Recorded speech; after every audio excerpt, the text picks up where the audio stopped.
Last 6 month से stock market में अच्छा खासा करेक्शन देखने को मिल रहा है। अगर हम देखेंगे यहाँ पे तीनों कैटेगरी में लार्ज कैप, स्मॉल कैप और मिड कैप, इन तीनों कैटेगरी में अच्छा खासा यहाँ पे करेक्शन हुआ है। अगर हम स्मॉल कैप का देखेंगे तो स्मॉल कैप यहाँ पे 24-25% का करेक्शन देखने को मिल रहा है। मिड कैप में अगर आप देखोगे तो 18% 19% का करेक्शन देखने को मिल रहा है। और लार्ज कैप की अगर हम बात करेंगे तो यहाँ पे 16% का करेक्शन अभी भी दिख रहा है। और स्टॉक की अगर आप बात करोगे तो स्टॉक में यहाँ पे 30% 40% डिस्काउंट पे आपको गुड फंडामेंटल वाले कंपनी के स्टॉक मिल रहे हैं। तो इस कंडीशन में पैनिक नहीं करने का, थोड़ी मैच्योरिटी दिखाने का, थोड़ा पेशेंस दिखाने का, आपके लॉन्ग टर्म में अच्छे खासे पैसे बन सकते हैं। तो इस गिरावट में, इस करेक्शन में हमें क्या करना चाहिए, उसके बारे में आज डिस्कस करेंगे हम। सबसे नंबर एक है, आपकी अगर म्यूचुअल फंड में इन्वेस्टमेंट नहीं होगी तो आपके लिए एक गोल्डन एरिया है। यहाँ पे आप इन्वेस्ट करके शॉर्ट टर्म में भी अच्छा खासा पैसा कमा सकते हो। तो आप स्टार्ट में करो कि म्यूचुअल फंड बाय कर लो।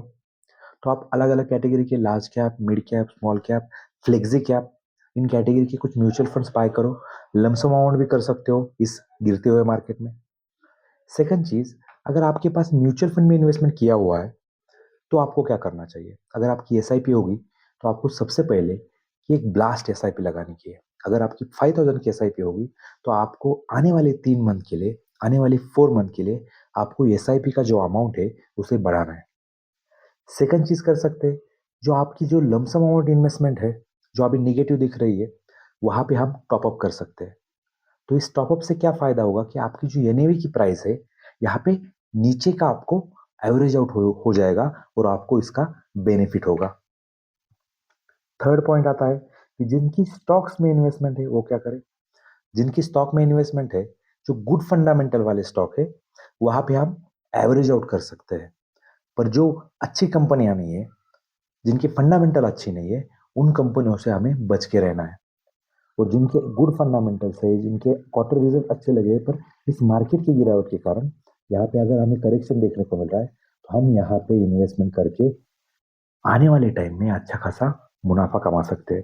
तो इस कंडीशन में अगर हम देखेंगे तो लास्ट 2-3 सालों में जो मार्केट में लोग आए हैं, जो कोरोना के बाद मार्केट में रिटेल इन्वेस्टर का इन्वेस्टमेंट बढ़ा है, इन लोगों के लिए एक करेक्शन उन्होंने देखा ही नहीं है। क्योंकि लास्ट 2-3 सालों में मार्केट ने बहुत ज्यादा अच्छा रिटर्न दिया है।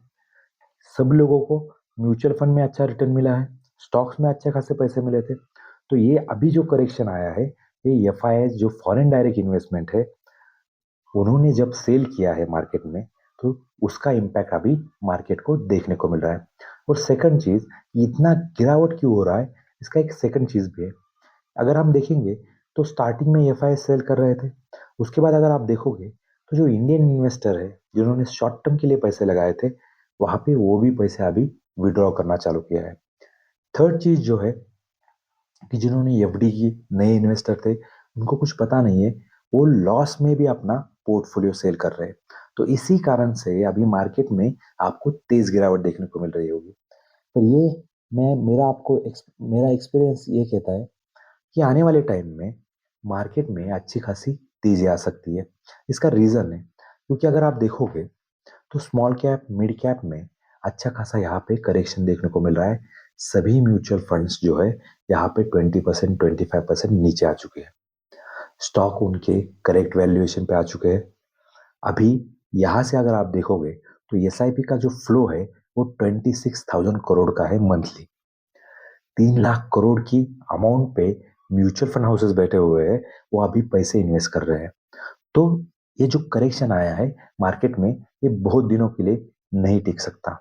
तो आने वाले 6 महीनों के लिए आप SIP through, mutual fund through, good fundamental stock, यहाँ पे आप इन्वेस्ट करके अच्छा खासा पैसा कमा सकते हैं।